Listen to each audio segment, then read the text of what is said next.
ओम साई राम। बाबा की कृपा से मैं अपना एक एक्सपीरियंस आप लोगों के साथ शेयर कर रही हूँ। बाबा की एक बहुत ही प्यारी सी लीला। तो ये बात है कि मुझे ना साईं व्रत करना था पहली बार। आई थिंक ये अप्रैल की बात है। मैं सोची कि मैं बाबा का व्रत करूँगी।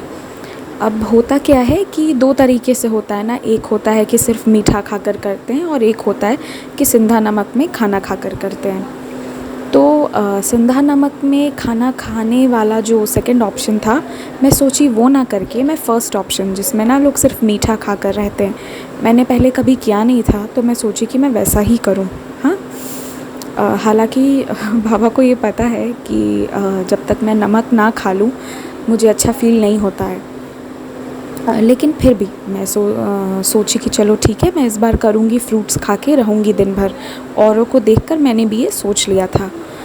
तो क्या हुआ कि वेडनेसडे तक सब कुछ एकदम अच्छे से फ़ाइनल हो गया, व्रत कथा मिल गई, सब कुछ एकदम परफेक्ट जा रहा था और अगले दिन मैं फ्रूट्स खा के करने वाली थी।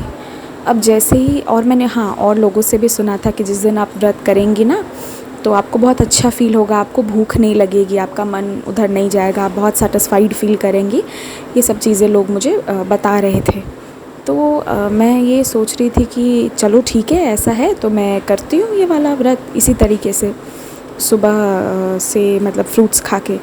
लेकिन जब थर्सडे का दिन आया जिस दिन मुझे व्रत करना था, अचानक से मेरी तबीयत बहुत ख़राब लगती है, मुझे बहुत वीकनेस लगता है।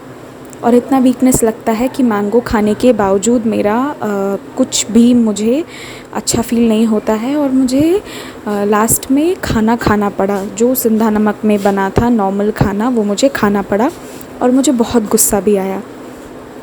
और मैं उस दिन व्रत कथा भी नहीं पढ़ी, फिर उसके बाद की पढ़ी मुझे याद भी नहीं है। पर हाँ, मैं बहुत डिसअपॉइंटेड थी और बाबा से मैं बहुत शिकायत कर रही थी कि बाबा ये क्या, आप बाकी लोगों को व्रत करने देते हैं, मुझे जब व्रत करने का मन हुआ तो ना मैं व्रत कर पाई, उल्टा मेरी तबीयत ख़राब हो गई।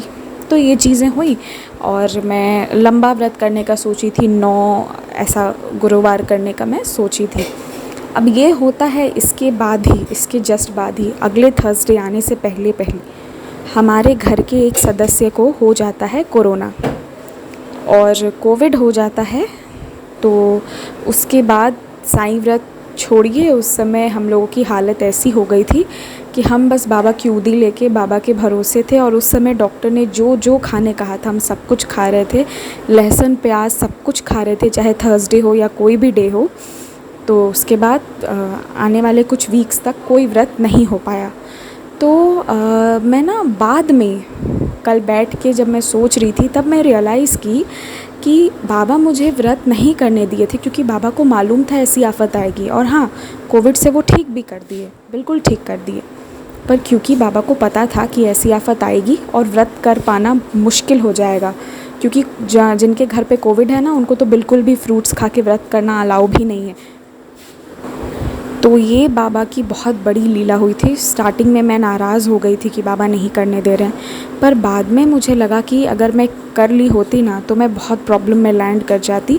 बिना फ्रूट मतलब कि बिना नमकीन खाए, अगर सिर्फ फ्रूट्स खा के की होती, सिंधा नमक वाला नहीं किया होता मैंने, तो मैं बहुत ज़्यादा प्रॉब्लम में लैंड कर जाती। क्योंकि उसके बाद तो मतलब 1-1.5 महीने तक बहुत ज़्यादा वीकनेस भी रही थी सबको, तो फॉलो अप तो कर पाना बहुत मुश्किल था, पता नहीं कितने महीनों तक वो रह जाता हमारा।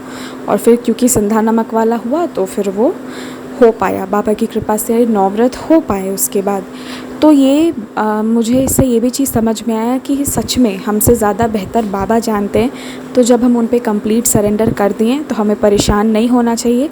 कुछ चीज़ें हमारे मन की होंगी और कुछ चीज़ें हमारे मन की नहीं होंगी, दोनों को एक्सेप्ट करना है क्योंकि बाबा नोज़ द बेस्ट।